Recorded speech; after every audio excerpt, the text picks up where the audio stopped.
হুদাইবিয়ার সন্ধির সময় মক্কা থেকে কুরাইশরা একটি দূত প্রেরণ করলো, একজন দূত প্রেরণ করলো। ওই দূতের নাম হলো ওমর ইবনে মাসউদ আস-সাকাফি, উরওয়া ইবনে মাসউদ আস-সাকাফি। ওই উরওয়া ইবনে মাসউদ আস-সাকাফি যখন নবীজির দরবারে গেল, নবীজির দরবারে গিয়ে এমন বিস্ময়কর দৃশ্য দেখতে পাইল। এমন বিস্ময়কর দৃশ্য যখন দেখলো, চিন্তা করলো আমার জীবনে কত রাজ দরবারে গিয়েছি, পারস্য সম্রাটের দরবারে গিয়েছি, রোম সম্রাটের দরবারে গিয়েছি, আবিসিনিয়ার বাদশাহর দরবারে গিয়েছি, আরো বড় বড় রাজা রাজা বাদশাহের দরবারে গিয়েছি, কিন্তু মুহাম্মদের দরবারে যেই বিস্ময়কর দৃশ্য আমি দেখতে পাইলাম, আমার জীবনে এই রকমের অসাধারণ দৃশ্য আমি দেখতে পাই না। মক্কাতুল মুকাররমায় যখন ফিরে আসলো, ওই উরওয়া ইবনে মাসউদ আস-সাকাফি কুরাইশদেরকে ডাক দিয়ে বলে, কুরাইশ ভাইরা, আমাকে তোমরা নবী মুহাম্মদের দরবারে তোমরা পাঠিয়েছিলে। নবী মুহাম্মদের দরবারে যেই চিত্র আমি দেখতে পাইলাম, বিস্ময়কর দৃশ্য দেখতে পাইলাম, আমি কত রাজদূতে রোম সম্রাটের দরবারে গিয়েছি, রাজা বাদশাহদের দরবারে গিয়েছি, এই রকমের মহব্বতের চিত্র আমি কখনো দেখতে পাইনি। মুহাম্মদের সহচরদের মধ্যে, মুহাম্মদের সাহাবাদের মধ্যে, মুহাম্মদের প্রতি সাহাবাদের মধ্যে যেই ভালোবাসা, এই ভক্তি আমি আর কোথাও দেখিনি। কুরাইশবাসীরা বলে, হে উরওয়া ইবনে মাসউদ আস-সাকাফি, মুহাম্মদের দরবারে তুমি কি দেখেছো, কি দেখেছো একটু বলো। তখন উরওয়া ইবনে মাসউদ আস-সাকাফি বলে, হে কুরাইশ ভাইরা, আমি যখন মুহাম্মদের দরবারে হাজির হইলাম, তখন দেখতে পাইলাম মুহাম্মদ, নবী মুহাম্মদের দরবারে তাহার সহচররা তাহাকে ঘিরে আছে, তাহাকে ঘিরে আছে। নবী মুহাম্মদ যখন থুতু নিক্ষেপ করতে চান, তখন তারা হাত পেতে অপেক্ষা করে কখন নবীজি থুতু নিক্ষেপ করবেন, আর তারা প্রতিযোগিতা করে নবীজির প্রতিটি থুতু নেওয়ার জন্য। থুতু যখন নেয়, তাদের শরীরের মধ্যে মেখে নেয়, মালিশ করে নেয়, তাদের চেহারার মধ্যে লাগায়। নবী মুহাম্মদের ওযুর মুবারকের প্রতিটি পানির ফোঁটা নেবার জন্য ওই সাহাবায়ে কেরামগণ প্রতিযোগিতা শুরু করে দিতেন। মনে হইতো তারা লড়াই করতেছেন নবীজির ওযুর ব্যবহৃত পানির প্রতিটি ফোঁটা নেবার জন্য। তারা এই প্রতিটি পানির ফোঁটা তাদের শরীরের মধ্যে লাগাইতেন, আর গোসলের পানির মধ্যে ব্যবহার করে তারা গোসল করতেন। তারা সংরক্ষণ করে রাখতেন যাতে তাদের শরীরের মধ্যে কোনো রোগ জীবাণু প্রবেশ করতে না পারে। হে কুরাইশ ভাইরা, আমি আরো দৃশ্য অবলোকন করলাম, এমন দৃশ্য কোনদিন আমি অবলোকন করি নাই। মুহাম্মদের সাহাবায়ে কেরামদের মধ্য থেকে কেউ তাহাদের নবীজির চেহারার দিকে তাকায় না, চক্ষুর মধ্যে দিকে তাকায় না, চক্ষুর দিকে তাকায় না, অসম্মান হবে, বেয়াদবি হবে বিদায় তাকায় না। এই জন্য তারা মাথা অবনত করে নবীজির সামনে এমন ভাবে বসে যেন নবীজির গোলাম হয়ে বসে আছে। চিৎকার দিয়ে বলুন সুবহানাল্লাহ।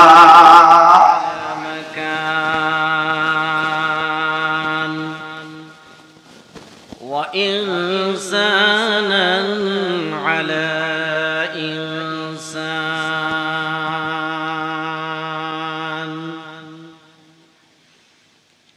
ونشهد أن لا إله إلا الله وحده لا شريك له ونشهد أن سيدنا وسندنا وحبيبنا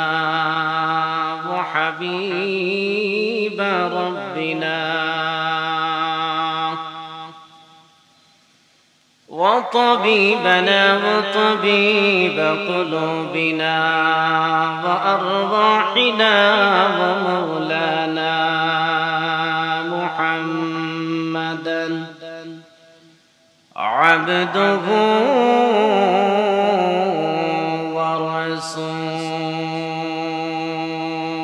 ورسوله أرسل إلى الناس كافة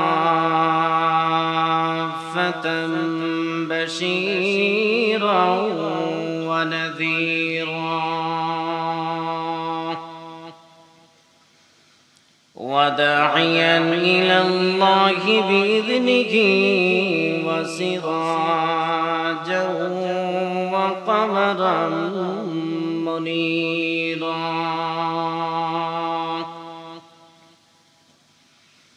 أما بعد فقد قال الله تبارك وتعالى في كلامه المجيد وفي فرقانه الحميد.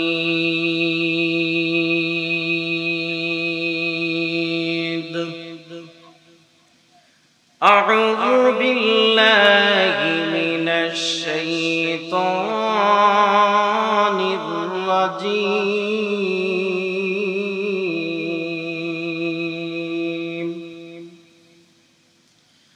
بسم الله الرحمن الرحيم.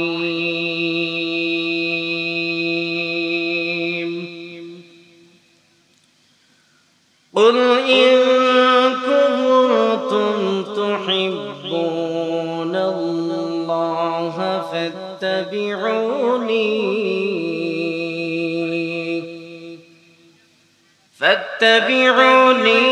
يحببكم الله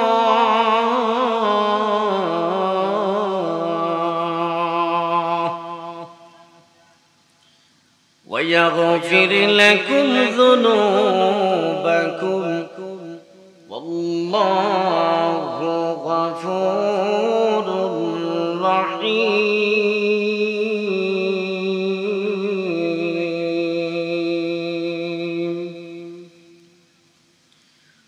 وقال النبي صلى الله عليه وسلم: من أحب سنتي فقد أحبني ومن أحبني كان معي في الجنة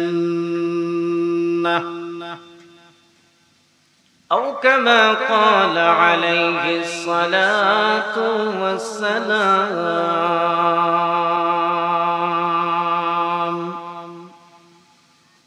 صدق الله المولانا العظيم وصدق رسوله النبي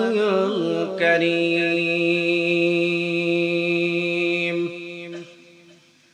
ونحن على ذلك من الشاهدين والشاكرين والحمد لله رب العالمين.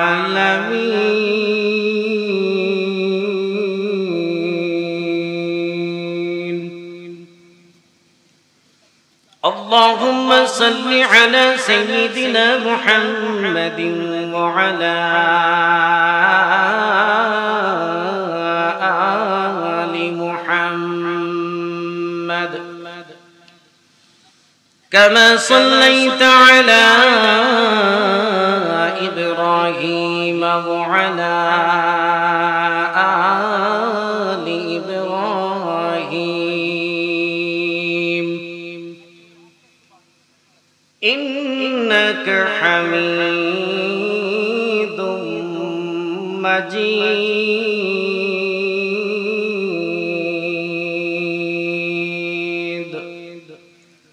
اللهم بارك على محمد وعلى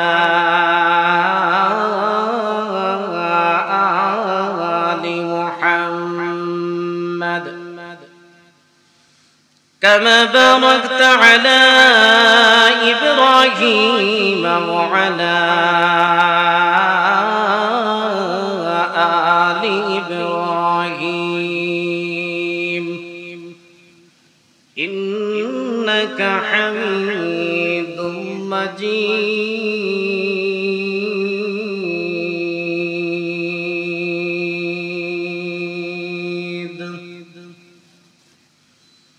سبحانك لا علم لنا إلا ما علمتنا إنك أنت العليم الحكيم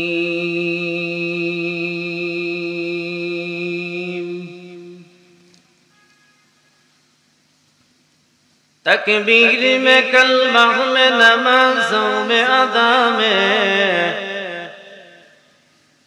تکبیر میں کلمہ میں نمازوں میں ادا میں ہے نام الہی سے ملا نام محمد ہے نام الہی سے ملا نام محمد اے میم محبوب یہ مطلق کا اشارہ اے میم محبوب یہ مطلق کا اشارہ پھر کیوں نہ ہو محبوب خدا نام محمد پھر کیوں نہ ہو محبوب خدا نام محمد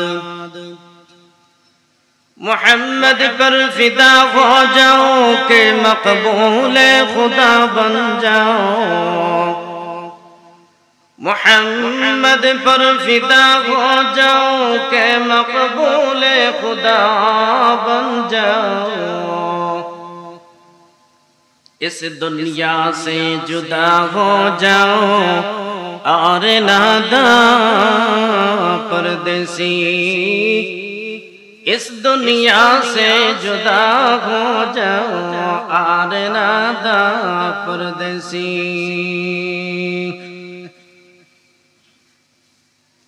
ঐতিহ্যবাহী লাখাউড়া ইশাআতুল উলুম মাদ্রাসা কর্তৃক আয়োজিত আজকের ইসলামী মহাসম্মেলনের সম্মানিত সভাপতি সাহেব মাদ্রাসার সাবেক মুহতামিম হযরত মাওলানা শেখ মুহসিন আলী সাহেব মাদ্দাজিল্লাহুল আলিয়া উপস্থিত ওয়াজিবুল ইহতিরাম জাতির রাহবার উলামায়ে কেরাম জাতির বিবেক মুরব্বিয়ানে ইজাম কলেজার টুকরা যুবক ভাইরা এবং মাদ্রাসার তালিবুল ইলম বাইশব বাসা বাড়িতে অবস্থানরত আমার অত্যন্ত শ্রদ্ধেয় সম্মানিতা পর্দানেশীন মা ও বোনেরা শুরুতেই মহান রব্বুল আলামিনের দরবারে লাখো কোটি শুকরিয়া আদায় করি যিনি অত্যন্ত দয়া করে মায়া করে মাদ্রাসার নিসবতে দ্বীনের নিসবতে মুবারক মাহফিলে আশার বসার দ্বীনের আলোচনা শোনার তৌফিক দান করেছেন এজন্য দিল থেকে কালিমাতুশ শুকর আদায় করি সকলে দিল খুলে মন উজাড় করে বলি আলহামদুলিল্লাহ।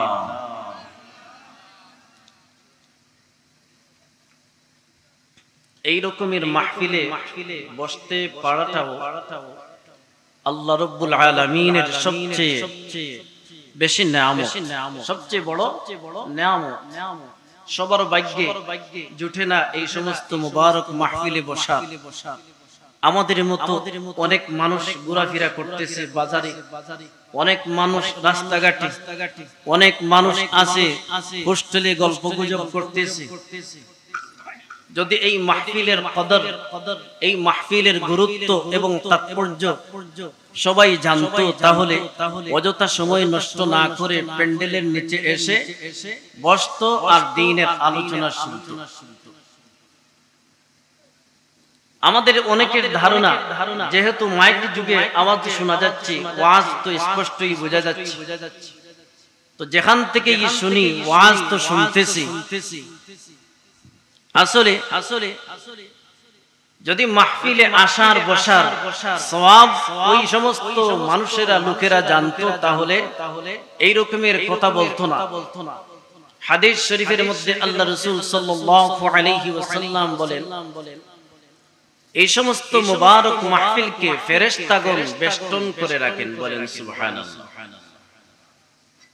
আল্লাহ পাক রব্বুল আলামিন এই সমস্ত মাহফিলের উপর, দ্বীনি মাহফিলের উপর আল্লাহ পাক রব্বুল আলামিন কি করেন? রহমত বর্ষণ করেন। আওয়াজ দিয়ে বলুন সুবহানাল্লাহ।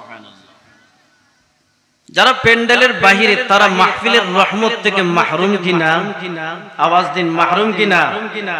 মাহফিলের রহমত পেতে হলে প্যান্ডেলের বাহিরে যারা ঘোরাঘুরি করতেছেন, অযথা সময় নষ্ট করতেছেন, যদি কাজ কামে থাকেন অসুবিধা নাই, হ্যাঁ আপনার জন্য রুখসত আছে। কিন্তু যারা অযথা ঘোরাফেরা করতেছেন, গল্পগুজব করতেছেন, ওয়াইজদেরকে নিয়ে কি করতেছেন? আলোচনা অথবা সমালোচনা করতেছেন, হ্যাঁ মেহেরবানি করে যদি সওয়াবের অধিকারী হতে চান মাহফিলে আসা, তাহলে অতি শীঘ্রই মাহফিলে এসে পড়ুন। আল্লাহ যেন আমাদেরকে তৌফিক দান করেন, সকলে বলে আমিন। আপনাদের খিদমতে মানবতার মুক্তির সনদ মহাগ্রন্থ আল কুরআনুল কারীমের সূরা আলে ইমরানের 31 নং আয়াতে কারীমা তিলাওয়াত করেছি। তারই সাথে সাথে বিশ্বনবী মুহাম্মদ মুস্তাফা সাল্লাল্লাহু আলাইহি ওয়াসাল্লামের মুখ নিঃসৃত অসংখ্য অগণিত হাদিসের ভান্ডার থেকে একখানা হাদিস শরীফ পাঠ করেছি। মহান রব্বুল আলামিন যদি তৌফিক দান করেন আর শামিলে হাল হয়, তাহলে ইশার আগ মুহূর্ত পর্যন্ত আমি আয়াত এবং হাদিস শরীফকে সামনে রেখে আলোচনা করার চেষ্টা করব। ওয়ামা তাওফীকি ইল্লা বিল্লাহ। শুরুতেই আমরা আয়াতে কারীমার অনুবাদ জেনে নেই। আল্লাহ পাক রব্বুল আলামিন আমার তিলাওয়াতকৃত আয়াতে কি বলেন? আল্লাহ বলেন, কুল ইন কুনতুম তুহিব্বুনাল্লাহ, হে নবী, হে আমার হাবিব মুহাম্মদ মুস্তাফা সাল্লাল্লাহু আলাইহি ওয়াসাল্লাম, ইন কুনতুম তুহিব্বুনাল্লাহ, তুমি তোমার উম্মতদেরকে বলে দাও, তাদেরকে বলে দাও, ইন কুনতুম তুহিব্বুনাল্লাহ, যদি তারা আল্লাহকে ভালোবাসতে চায়, আল্লাহকে ভালোবাসতে চায়, তারা যেন ফাত্তাবিউনি, একথা বলে দিন যে তোমরা আমার অনুসরণ করো। ফাত্তাবিউনি, কার অনুসরণ করো? নবীজি বলেন আমার অনুসরণ করো। নবীজির অনুসরণ করলে আল্লাহ বলতেছেন ইহবিবকুমুল্লাহ,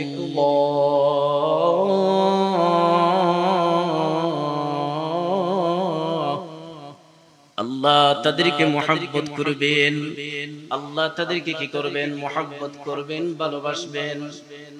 قل إن كنتم تحبون الله فاتبعوني يحببكم الله। আল্লাহকে ভালোবাসতে হলে আগে নবীজির অনুসরণ করা লাগবে। নবীজির অনুসরণ করলেই আল্লাহ আপনি আমাকে ভালোবাসবেন। পরিষ্কার কথা, আয়াতে কারীমায় আল্লাহ রাব্বুল আলামিন কি বলতেছেন? হে নবী, হে আমার হাবিব, তুমি তাদেরকে বলে দাও আমি আল্লাহকে যদি ভালোবাসতে চাই, ফাত্তাবিউনি, তোমার অনুসরণ যেন করে, ইহবিবকুমুল্লাহ, পরিপূর্ণ অনুসরণ অনুকরণ যদি করে, তাহলে আমি তাদেরকে ভালোবাসবো, মুহাব্বত করব। আওয়াজ দিয়ে বলুন সুবহানাল্লাহ। ওয়াগফির লাকুম যুনুবাকুম, এরপরে আল্লাহ বলেন ওয়াগফির লাকুম যুনুবাকুম, আর আমি যাদেরকে ভালোবাসবো, যাদেরকে মুহাব্বত করব, তাদের পিছনের সমস্ত গুনাহ খাতা কি ক্ষমা করে দিব। সুবহানাল্লাহ বলেন। ويغفر لكم ذنوبكم والله غفور رحيم।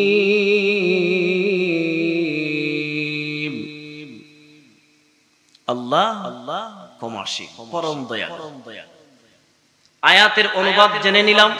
এবার আসুন হাদিস শরীফের মধ্যে আল্লাহ রাসূল সাল্লাল্লাহু আলাইহি ওয়াসাল্লাম এই আয়াতের মাতাহাতে হাদিস শরীফের মধ্যে কি বলেন? হাদিস শরীফের মধ্যে আল্লাহ রাসূল সাল্লাল্লাহু আলাইহি ওয়াসাল্লাম ফরমান, মান আহাব্বা সুন্নতি ফাকাদ আহাব্বানি ওয়া মান আহাব্বানি কানা মাই ফিল জান্নাহ। জান্নাহ মান আহাব্বা সুন্নতি যে আমার প্রতিটি সুন্নতকে মহব্বত করলো মান আহাব্বা সুন্নতি ফাকাদ আহাব্বানি সে যেন আমাকে মহব্বত করলো ওয়া মান আহাব্বানি আর যে আমাকে মহব্বত করলো আমি নবীজিকে ভালোবাসলো ওয়া মান আহাব্বানি কানা মাই ফিল জান্নাহ তাকে আমি নিয়ে বেহেশতে যাব আমি নবীজি তার জন্য সুপারিশ করব বলেন সুবহানাল্লাহ সে আমার সাথে বেহেশতে যাবে জান্নাতে যাবে তাহলে নবীজির সাথে বেহেশতে যেতে আমরা রাজি আছি কিনা হাতটা উঠাইয়া দেখান কারা কারা রাজি আছেন ইনশাআল্লাহ নবীজির সাথে যদি বেহেশতে যেতে চাই নবীজির সুন্নতের অনুকরণ করা লাগবে আর নবীজির সুন্নতের অনুকরণ করলে নবীজির ভালোবাসার মানুষ হয়ে যাব আর নবীজিকে ভালোবাসলেই আল্লাহ আমাদেরকে ভালোবাসবেন আল্লাহ আমাদের পিছনের সমস্ত গুনাহ খাতাকে maaf করে দিবেন আওয়াজ দিয়ে বলুন সুবহানাল্লাহ এবার কেমনে ভালোবাসবেন কেমনে ভালোবাসবেন 1450 বছর পূর্বে নবীজি দুনিয়া থেকে বিদায় নিয়েছেন নবীজি কি কেউ দেখছেন 1450 বছর এর উপর গত হয়ে গেছে কেউ নবীজিকে দেখেন নাই কিভাবে ভালোবাসবেন কিভাবে মহব্বত করবেন নবীজির সুন্নাহর অনুসরণ কিভাবে করবেন নবীজির সুন্নাতের অনুকরণ কিভাবে করবেন আল্লাহ রাব্বুল আলামিন তো বলছেন তোমার অনুসরণ যারা করবে আমি তাকে মহব্বত করব তাদেরকে মহব্বত করব এবার নবীজিকে পাইলাম না আমরা কিভাবে নবীজির অনুকরণ করব প্রিয় নবী সাল্লাল্লাহু আলাইহি ওয়াসাল্লাম আমাদেরকে তাহার অনুকরণের জন্য আমাদেরকে তাহার কিতাবাদি রেখে গেছেন বলেন সুবহানাল্লাহ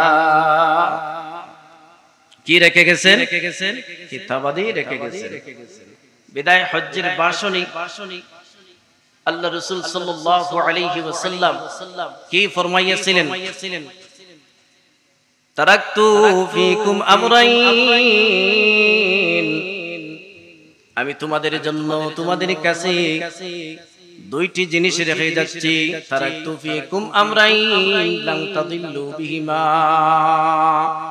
যেই বাজারা এই দুইটা জিনিসকে পদাঙ্ক অনুসরণ করবে এই দুইটি জিনিসের অনুকরণ করবে সে ব্যক্তি কখনো পথভ্রষ্ট হবে না আল্লাহ রাসূল সাল্লাল্লাহু আলাইহি ওয়াসাল্লাম ফরমান এই দুইটি জিনিস হলো আল কোরআন ওয়াস সুন্নাহ দুইটি জিনিস আমাদের কাছে আছে না নাই আওয়াজ দিন আছে না নাই কোরআন শরীফ আসেনি সবার ঘরে কোরআন শরীফ আছে কিন্তু কোরআনের তিলাওয়াত করা হয় না হয়নি কোরআনের তিলাওয়াত করা হয় না वह ज़माना में मुअज़्ज़ज़ थे हामिल कुरआन कर वह ज़माना में मुअज़्ज़ज़ थे हामिल कुरआन कर तुम ज़लीलो ख़ार हुए हैं तारिके कुरआन कर तुम ज़लीलो ख़ार हुए हैं तारिके कुरआन कर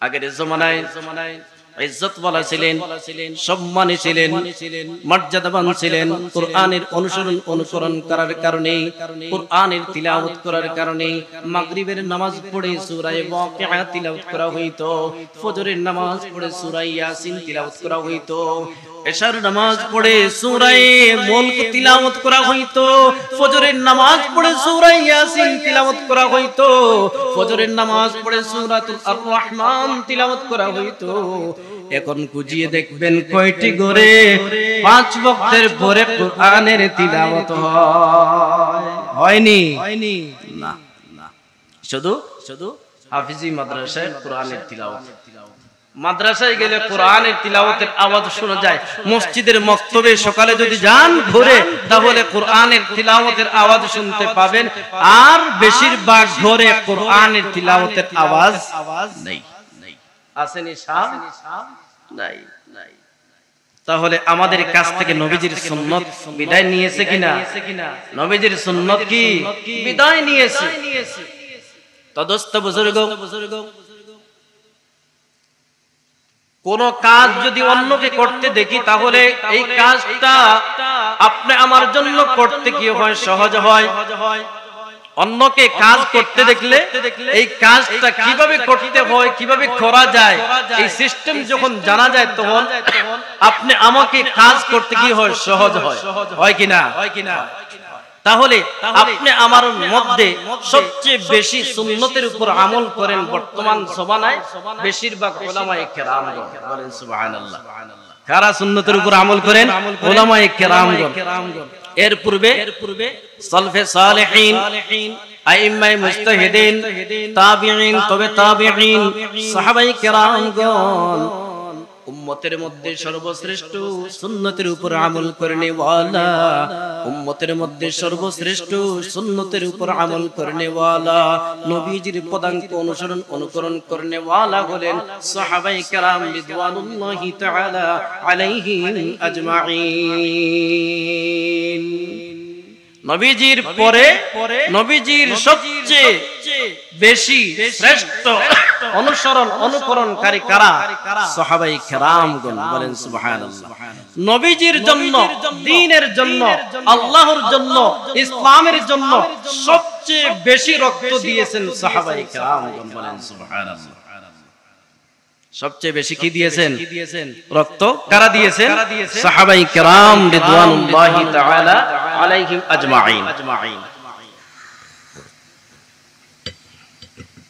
এই জন্য আমাদেরকে ফলো করতে হবে সাহাবাওয়ালা জিন্দেগি। আমাদেরকে কি করতে হবে? সব সময় ফলো করতে হবে সাহাবাওয়ালা জিন্দেগি। সাহাবায়ে কেরামগণ নবীজির কি পরিমাণ অনুসরণ অনুকরণ করেছেন, তাবিঈনগণ নবীজির কি পরিমাণ অনুসরণ অনুকরণ করেছেন, তবে তাবিঈনগণ নবীজির কি পরিমাণ অনুসরণ অনুকরণ করেছেন, এই সব কিছু আমাদেরকে ফলো করতে হবে আমাদের উপরের দিকে। যারা বিগত হয়ে গেছেন তাদের প্রতি খেয়াল করতে হবে। যারা বিগত হয়ে গেছেন তাদের প্রতি কি করতে হবে? খেয়াল করতে হবে।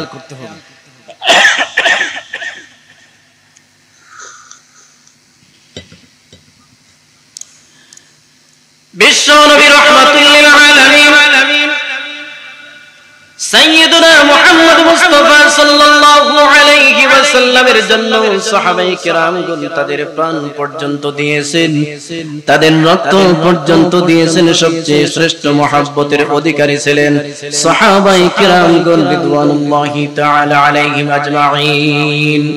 আবু বকর রাদিয়াল্লাহু তাআলা আনহু, উমর রাদিয়াল্লাহু তাআলা আনহু, আলী কাররামাল্লাহু ওয়াজহাহু রাদিয়াল্লাহু তাআলা আনহু, আর যত সাহাবায়ে কেরামগণ রিদওয়ানুল্লাহি তাআলা আলাইহিম আজমাইন দুনিয়া থেকে অতিবাহিত হয়ে গেছেন, সমস্ত সাহাবায়ে কেরামগণ নবীজির জন্য তাদের জান মাল বিসর্জন দিয়েছেন। আওয়াজ দিয়ে বলুন সুবহানাল্লাহ।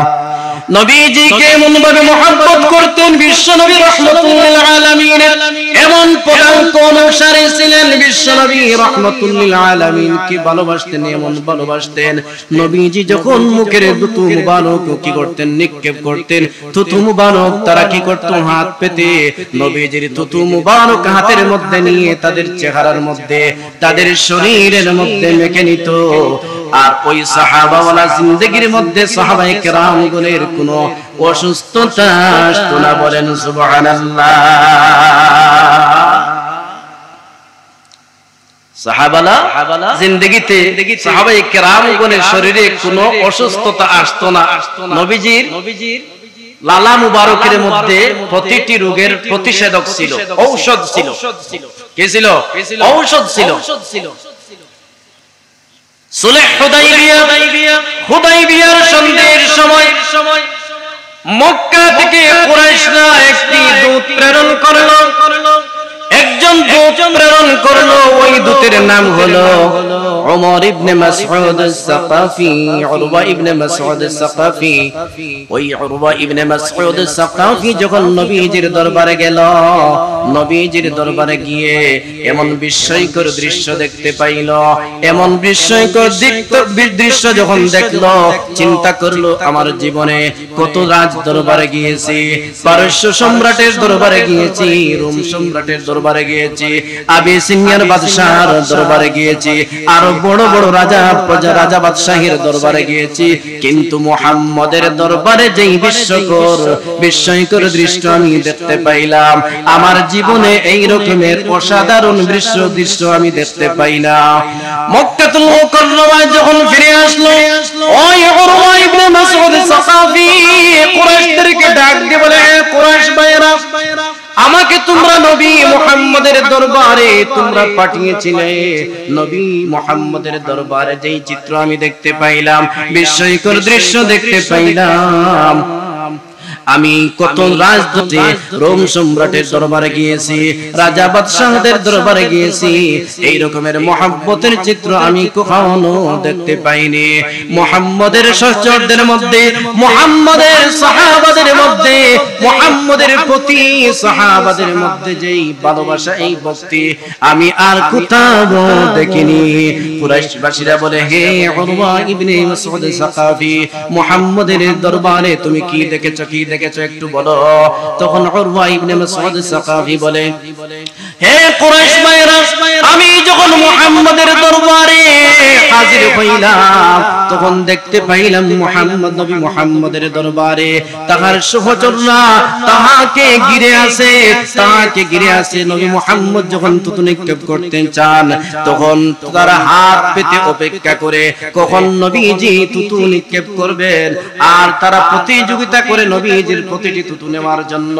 থুতু যখন নেয়, তাদের শরীরের মধ্যে মেখে নেয়, মালিশ করে নেয়, তাদের চেহারার মধ্যে লাগায়। নবী মুহাম্মদের ওযুর মুবারকের প্রতিটি পানির ফোঁটা নেবার জন্য ওই সাহাবায়ে কেরামগণ প্রতিযোগিতা শুরু করে দিতেন। মনে হইতো তারা লড়াই করতেছেন নবীজির ওযুর ব্যবহৃত পানির প্রতিটি ফোঁটা নেবার জন্য। তারা এই প্রতিটি পানির ফোঁটা তাদের শরীরের মধ্যে লাগাইতেন, আর গোসলের পানির মধ্যে ব্যবহার করে তারা গোসল করতেন। তারা সংরক্ষণ করে রাখতেন যাতে তাদের শরীরের মধ্যে কোনো রোগ জীবাণু প্রবেশ করতে না পারে।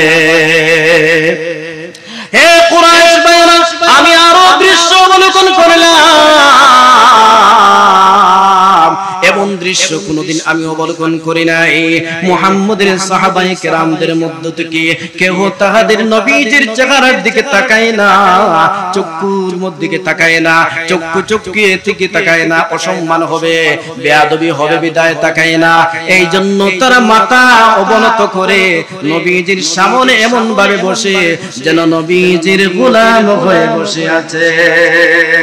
চিৎকার দিয়ে বলুন সুবহানাল্লাহ। এই রকমের বহু ঘটনা আছে হাদিস শরীফের মধ্যে, হাজার হাজার ঘটনা আছে না নাই? একদিন নবীজি সিংহা লাগাইলেন, তাহার শরীর মুবারকের মধ্যে সিংহা লাগাইলেন। সিংহা লাগানোর পরে এক টুকরো রক্ত বাহির হইল। ওই এক টুকরো রক্ত যখন বাহির হইল, এই টুকরো রক্ত আব্দুল্লাহ ইবনে জুবাইর রাদিয়াল্লাহু তাআলা আনহুর হাতে দিয়ে বলেন, হে আব্দুল্লাহ ইবনে জুবাইর, তুমি এই রক্তটুকু দাফন করে আসো। আব্দুল্লাহ ইবনে জুবাইর রাদিয়াল্লাহু তাআলা আনহু রক্ত নিয়ে চলে গেলেন। কিছুক্ষণ পর যখন আব্দুল্লাহ ইবনে জুবাইর রাদিয়াল্লাহু তাআলা আনহু আসলেন, আসার পর নবীজি জিজ্ঞেস করেন, হে আব্দুল্লাহ ইবনে জুবাইর, তুমি রক্ত দাফন করেছো কি? তখন আব্দুল্লাহ ইবনে জুবাইর রাদিয়াল্লাহু তাআলা আনহু বলেন, ওগো আল্লাহর হাবিব, তোমার শরীর মুবারকের রক্ত আমি কেমনে দাফন করি? আমি বরকতের জন্য আমি আব্দুল্লাহ ইবনে জুবাইর তোমার রক্তপিণ্ড খেয়েছি। এইবারে নবীজি আব্দুল্লাহ ইবনে জুবাইর রাদিয়াল্লাহু তাআলা আনহুকে ডাক দিয়ে বলেন, লা তামাসসাকান্না হে আব্দুল্লাহ ইবনে জুবাইর, কখনো তুমি তোমার বডি জাহান্নামে যাবে না। যেই শরীরে আমি নবীর রক্ত মুবারক রয়েছে, ওই শরীর কখনো জাহান্নামে যেতে পারে না। সুবহানাল্লাহ বলেন, আরো জোরে বলেন সুবহানাল্লাহ। চিৎকার দিয়ে বলেন সুবহানাল্লাহ। ওহদের যুদ্ধের নাম শুনছেন নি? বদরের যুদ্ধের পরের যুদ্ধেই ওহদের যুদ্ধ। ওহদের যুদ্ধে বিশ্বনবী রাহমাতুল লিল আলামিন তাহার দান্দান মুবারক শহীদ করেছিলেন। কর দিয়া জঙ্গে ওহদ মে মুস্তাফা দান্দা শহীদ, কর দিয়া জঙ্গে ওহদ মে মুস্তাফা দান্দা শহীদ। ये शरीयत ये खिलाफत हमको मिलने के लिए, ये शरीयत ये खिलाफत हमको मिलने के लिए। विश्व नबी रहमतुल्लाह आलमीन ওহদের যুদ্ধে দান্দান মুবারক শহীদ করেছিলেন। আর তার শিরস্ত্রাণ থেকে বিশ্বনবীর শিরস্ত্রাণে লোহার কি ছিল? টুপি ছিল। এই লোহার টুপি থেকে কাফের কুফারের যখন অতর্কিত আক্রমণ করলো, আক্রমণের কারণে বিশ্বনবীর শিরস্ত্রাণ থেকে লোহার টুপি থেকে দুইটি কড়া ভেঙ্গে নবীজির চেহারা মুবারকের মধ্যে ঢুকে গেল। নবীজির চেহারা মুবারকের মধ্যে কি করলো? এই যে টুকরা, লোহার টুকরা ঢুকে গেল দুই পাশে। দৌড় দিয়ে আবু বকর সিদ্দিক রাদিয়াল্লাহু তাআলা আনহু আসলেন। সঙ্গে সঙ্গে আবু উবাইদা ইবনে জাররাহ রাদিয়াল্লাহু তাআলা আনহু দৌড় দিয়ে আসলেন। আবু উবাইদা ইবনে জাররাহ রাদিয়াল্লাহু তাআলা আনহু আবু বকরকে ডাক দিয়ে বলে, ওহে আবু বকর, এই সুযোগ হাতছাড়া করা যায় না। মানে আজকে তোমাকে সুযোগ দেব না, আজকে তোমাকে সুযোগ দেব না, এই সুযোগটা আমাকে দাও। আব্দুল্লাহ ইবনে জুবাইর রাদিয়াল্লাহু তাআলা আনহু পরের ঘটনা। আবু উবাইদা ইবনে জাররাহ রাদিয়াল্লাহু তাআলা আনহু আবু বকর রাদিয়াল্লাহু তাআলা আনহু কে বলেন, হে আবু বকর, আজকে সুযোগ দেওয়া যাবে না, আজকে এই সুযোগটা আমি হাতছাড়া করতে চাই না। এই বলে আবু উবাইদা ইবনে জাররাহ রাদিয়াল্লাহু তাআলা আনহু নবীজির চেহারায় আনওয়ার থেকে, গাল মুবারক থেকে, ডান পার্শ্ব থেকে লোহার কড়া ছুটাইতে গেলেন। এক পর্যায়ে যখন লোহার কড়া ছুটাইলেন, এমন কি একটি লোহার কড়ার সাথে আবু উবাইদা ইবনে জাররাহের একটি দাঁত পড়ে যায়। বলেন সুবহানাল্লাহ। এরপরেও ক্লান্তি বোধ করেন নাই। আবু উবাইদা বলেন যে না আবু বকর, আজকে তোমাকে সুযোগ দেওয়া যাবে না, এর পরের কোড়াটাও আমি খুলতে হবে। বাম পাশের কোড়া খোলার জন্য আবু উবাইদা ইবনে জাররাহ রাদিয়াল্লাহু তাআলা আনহু রেডি হইলেন। নবীজি চক্ষু তুলে যখন দেখলেন আবু উবাইদা ইবনে জাররাহ রাদিয়াল্লাহু তাআলা আনহু মনের মধ্যে অত্যন্ত আনন্দিত হইলেন, খুশি হইলেন।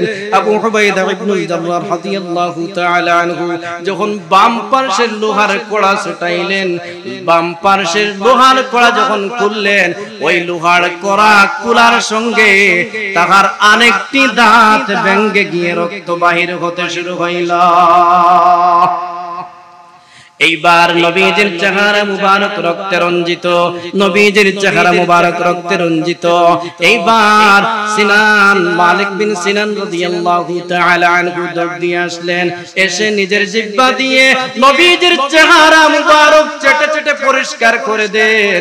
আর নবীজির এই চেহারা মুবারক থেকে বাহির হওয়া রক্ত বক্ষণ করলেন, পান করলেন। এইবার নবীজি যখন দেখেন, নবীজি যখন তাকাইলেন মালিক বিন সিনানের দিকে, মালিক বিন সিনানকে উদ্দেশ্য করে বলেন, হে মালিক বিন সিনান, লাম তামাসসাকান নার, তোমাকে জাহান্নামের আগুন কখনো স্পর্শ করবে না। জাহান্নামের আগুন কখনো স্পর্শ করবে না। পুরুষ সাহাবায়ে কেরামগণ বিশ্ব নবীর প্রতি যেমন চূড়ান্ত পর্যায়ের ভালোবাসা দেখিয়েছিলেন, ঠিক তদ্রুপ মহিলা সাহাবিয়াগণ বিশ্ব নবী রাহমাতুল লিল আলামিনের প্রতিও সেইরূপ মহব্বত আর ভালোবাসা দেখিয়েছিলেন। বলেন সুবহানাল্লাহ। এতক্ষণ পুরুষদের কথা বললাম, মহিলা মা বোনেরা, পর্দানশীল মহিলা মা বোনেরা হয়তো বেজার হয়ে যেতে পারে।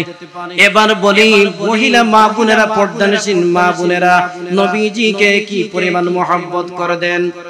উহুদের যুদ্ধে যখন দ্বিতীয়বার অতর্কিত হামলা করে কাফির কুফারেরা সাহাবায়ে কেরামগণকে ছত্রভঙ্গ করে দিল, এই সুযোগে বিশ্বনবী রাহমাতুল লিল আলামিনের দান্দান মুবারক শহীদ করে দিল। এই খবর যখন চতুর্দিকে ছড়িয়ে পড়ল, শয়তান একটি দুঃসংবাদ প্রকাশ করলো যে মুহাম্মদের ইন্তেকাল হয়ে গেছে। বলেন নাউজুবিল্লাহ। দুঃখ সংবাদ ছড়িয়ে দিল শয়তান। মদিনার আনসারিয়া মহিলাগণ যখন জানতে পারল বিশ্বনবী রাহমাতুল লিল আলামিনের এই দুঃখ সংবাদ, আর ঘরে বসে থাকে নাই। আনসারিয়া মহিলারা ঘর থেকে বাহির হয়ে উহুদের দিকে রওনা হয় নবীজির খবর নেবার জন্য। এক মহিলা লোকদেরকে জিজ্ঞেস করে, আমার নবী কই, আগে বলো, আমার নবীকে আমি দেখতে চাই। এইবার কেউ বলে, হে মহিলা, তোমার স্বামী মারা গেছে। তখন ইন্না লিল্লাহ বলে, আবার বলেন, আমার নবীকে আগে দেখতে দাও, আমার নবীর খবর কি আমি জানতে চাই। আবার কেউ বলে, হে মহিলা, তোমার ভাই মারা গেছে। এবারও বলেন ইন্না লিল্লাহ পড়ে আবার বলেন, তোমরা বলো আমার নবী কোথায় আছেন, নবীজির সন্ধান দাও, প্রিয় নবীকে আমি দেখতে চাই। কেউ আবার বলে, হে মহিলা, তোমার বাবা মারা গেছেন, তখন ইন্তেকাল করেছেন, শহীদ হয়েছেন। এই সব কিছুর দিকে ভ্রুক্ষেপ না করে বারবার ওই মহিলা যখন বলতে লাগলেন, আমার নবী, প্রিয় নবী সাল্লাল্লাহু আলাইহি ওয়াসাল্লামকে দেখতে চাই, আমার নবীর সন্ধান তোমরা দাও, তাহলে আমি শান্ত হব। এইবার কেউ একজন দেখিয়ে বলে, আহা, ওই দেখো নবীজি মদিনার দিকে রওনা হয়েছেন। তোমাদেরকে যারা বলছে নবীজি ইন্তেকাল করেছেন, এরা ভুল সংবাদ দিয়েছে, দুঃখ সংবাদ দিয়েছে। নবীজির ইন্তেকাল হয় নাই।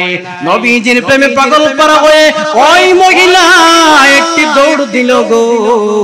একটি দৌড় দেওয়ার পর নবীজির সামনে গিয়ে বলে, কুল্লু মুসিবাতিন বা'দাকা জালালুন। ওগো আল্লাহর হাবিব, তোমাকে দেখার পর আমার সমস্ত মুসিবত দূর হয়ে গেল। বলেন সুবহানাল্লাহ। স্বামী মারা গেছে, বাবা মারা গেছে, ভাই শহীদ হয়েছে, আমি তাদের প্রতি কোনো খেয়াল করি নাই। ওগো আল্লাহর হাবিব, তোমাকে যখন আমি দেখলাম, আমার মনের মধ্যে অনাবিল শান্তি অনুভব করলাম, আর জীবনে এই রকমের শান্তি আর আনন্দ অনুভব করিনি। সুবহানাল্লাহ বলেন। এই হলো আশিকে দেওয়ানা, নবীজির প্রতি आशिकों का क्या मज़ाक है माशूकों से पूछियो, आशिकों का क्या मज़ाक है माशूकों से पूछियो, शाख़े गुल में क्या मज़ाक है आशिकों से पूछियो। आशिकों का दिल बनाया आईना ये अल्लाह ने, आशिकों का दिल बनाया आईना ये अल्लाह ने, उसको रोशन कर दिया फिर इश्क़े रसूल ईमान में कामिल नहीं। अल्लाहु আকবার বলেন, আরো জোরে বলেন আল্লাহু আকবার। বিশ্বনবীর প্রতি সাহাবায়ে কেরামগণের কি পরিমাণ ভালোবাসা আর কি পরিমাণ মহব্বত ছিল। জান দিতে প্রস্তুত, প্রাণ দিতে প্রস্তুত, মাল দিতে প্রস্তুত। আওয়াজ দিয়ে বলুন সুবহানাল্লাহ। তাবুকের যুদ্ধে বিশ্ব নবী রাহমাতুল লিল আলামিন সাহাবায়ে কেরামগণের মধ্যে চাঁদা কালেকশন করলেন। ওয়াজের সময় যারা ইন্তজাম করছেন, পরিচালনা করতেছেন, তারা ঘরে ঘরে চাঁদা কালেকশন করছেন কিনা?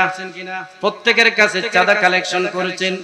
ঠিক তদ্রূপ তাবুকের যুদ্ধের সময় বিশ্বনবী রাহমাতুল লিল আলামিন সাহাবায়ে কিরামগণের কাছে চাঁদা কালেকশন করে বলেন, হে আমার সাহাবায়ে কিরামগণ, তোমাদের সামর্থ্য অনুযায়ী তাবুকের যুদ্ধের জন্য অনুদান দাও, সদকা দাও, চাঁদা দাও। যার তার সামর্থ্য অনুযায়ী চাঁদা প্রদান করলো। কম্পিটিশন শুরু হয়েছে। আবু বকর রাদিয়াল্লাহু তাআলা আনহু আর ওমর ইবনুল খাত্তাব রাদিয়াল্লাহু তাআলা আনহুর মধ্যে। আবু বকর মনে মনে বলেন, আমার চেয়ে ওমর তো বেশি সম্পদ নিয়ে আসতে পারবে না। এইবার ওমর মনে মনে বলেন, আবু বকর এই সুযোগে আমার চেয়ে বেশি সওয়াব অর্জন করতে পারে না। আবু বকর রাদিয়াল্লাহু তাআলা আনহু বাড়ির দিকে রওনা হইলেন। ওমর রাদিয়াল্লাহু তাআলা আনহু বাড়ির দিকে রওনা হলেন।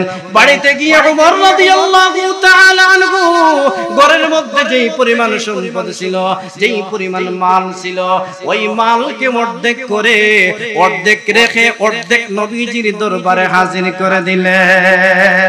আওয়াজ দিয়ে বলুন সুবহানাল্লাহ।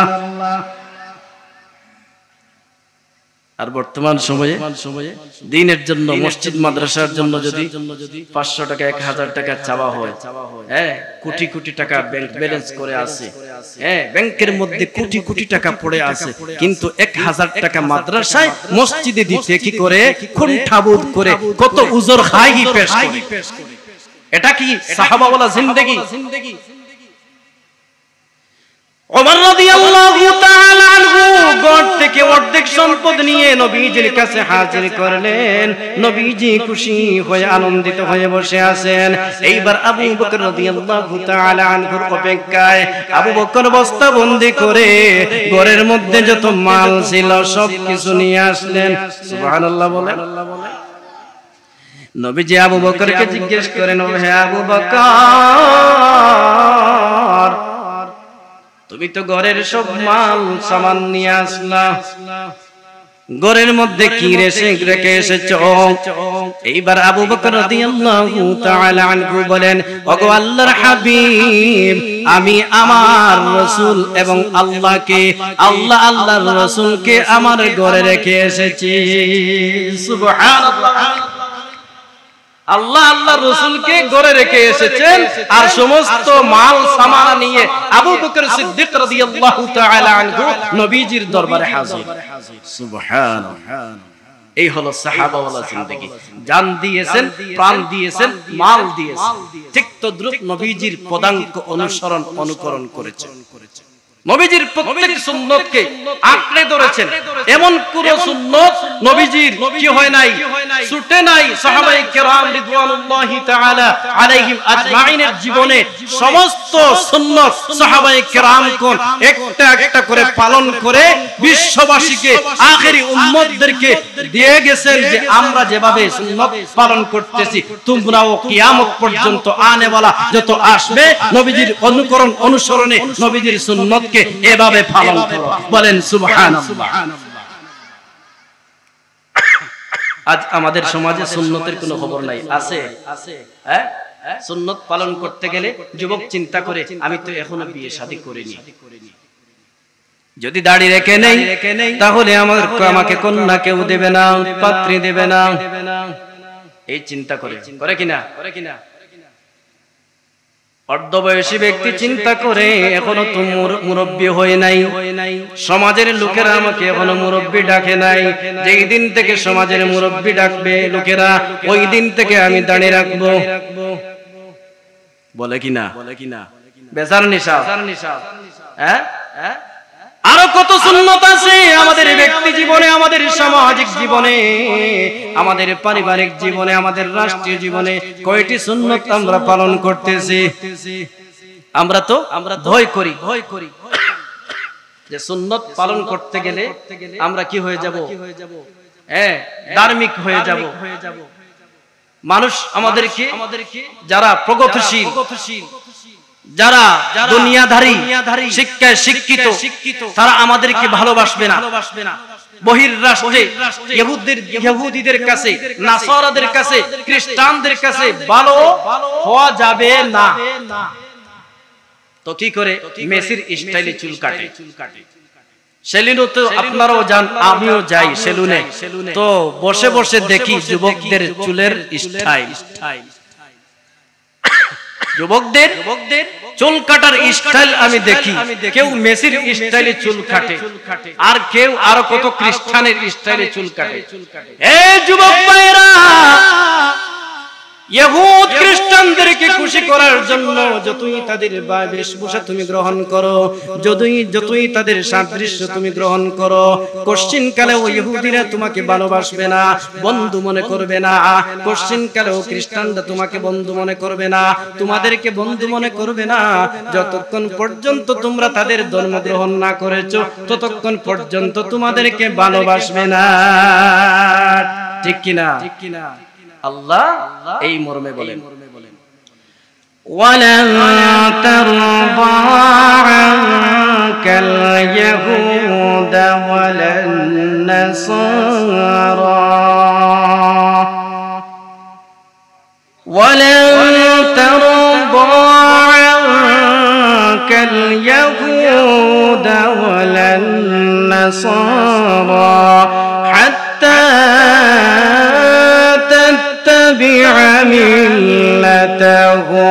আল্লাহু আকবার বলেন। 1450 বছর পূর্বে আপনার আমার প্রভু আল্লাহ রাব্বুল আলামিন বিশ্ব নবী রাহমাতুল লিল আলামিনের উপর ওহী করে কিয়ামত পর্যন্ত আমাদেরকে ঘোষণা করে দেন, কোশ্চিন কালেও ইহুদ নাসারা খ্রিস্টানেরা তোমাদের প্রতি সন্তুষ্ট হবে না যতক্ষণ পর্যন্ত তোমরা তাদের ধর্ম গ্রহণ না করেছো। যতক্ষণ পর্যন্ত তাদের ধর্ম গ্রহণ না করেছো, যতই স্টাইলিং করো, যতই তাদের বেশভূষা গ্রহণ করো, যতই তাদের পোশাক গ্রহণ করো, যতই তাদের খানাগুসা গ্রহণ করো, যতই তাদের উঠা বসা গ্রহণ করো, যতই তাদের চাল চলন গ্রহণ করো, কাজ হবে না, কাজ হবে না। যতক্ষণ পর্যন্ত তাদের ধর্ম তোমরা গ্রহণ না করেছো, ততক্ষণ পর্যন্ত তারা তোমাদেরকে ভালোবাসবে।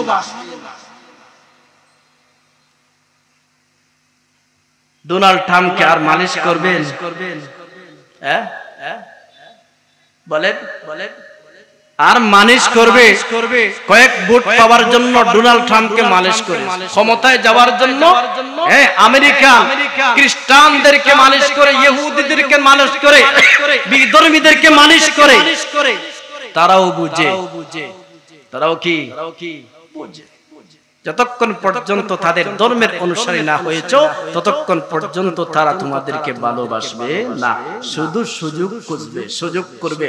তোমার মাথার উপর ভর করে কিভাবে সম্পদকে গ্রাস করা যায়, বাংলাদেশের সম্পদকে কিভাবে নেওয়া যায়, সেই সুযোগটা খুঁজবে। এই মুসলমান, এখনো সঠিক হওয়ার সময় আছে, এখনো সংশোধন হওয়ার কি আছে? সময় আছে, বুঝার সময় আছে। সুন্নতকে আঁকড়ে ধরি। আজ মুসলমান কোথায় আর নবীজির সুন্নত কোথায়? তো কো যাওয়া সুন্নতে আহমদ কো যা, তো কো যাওয়া সুন্নতে আহমদ কো যা, বা মুহাম্মদ কাইবুদ নিসবত তুরা। তুমি কোথায় আর নবীজির সুন্নত কোথায়? আমরা কোথায় আর নবীজির সুন্নত কোথায়? আমাদের মধ্যে সুন্নত আছে নাই? ব্যক্তি জীবনে নাই, পারিবারিক জীবনে নাই, কিন্তু বিশ্বনবী মুহাম্মদ মুস্তাফা সাল্লাল্লাহু আলাইহি ওয়াসাল্লাম কে সাহাবায়ে কেরামগণ ভালোবেসেছেন কি দিয়ে? সুন্নত দিয়ে। সুন্নতের পদাঙ্ক অনুকরণ করে নিজের জীবনটাকে বিলিয়ে দিয়ে বিশ্বনবীকে ভালোবেসেছেন। আওয়াজ দিয়ে বলুন সুবহানাল্লাহ। আল্লাহ রাব্বুল আলামিন সূরা তাওবার 24 নং আয়াতে কারীমায় বলেন, কুল ইন কানা আবাউকুম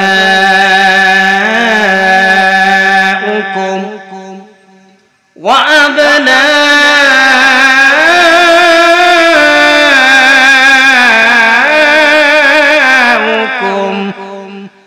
ওয়া وإخوانكم وأزواجكم وعشيرتكم وأموال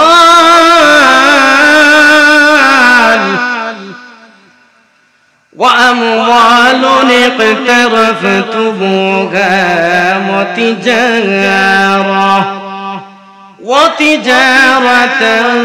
تخشون كسادها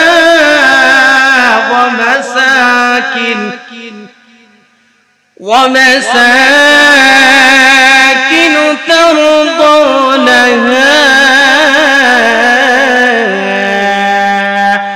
أحب إليكم من الله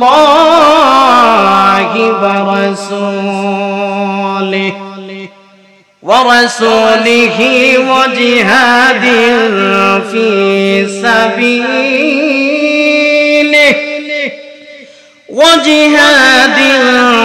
سبيله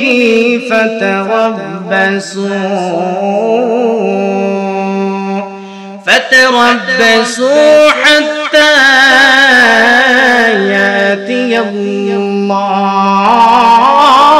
بأمره والله لا يهدي القوم الفاسقين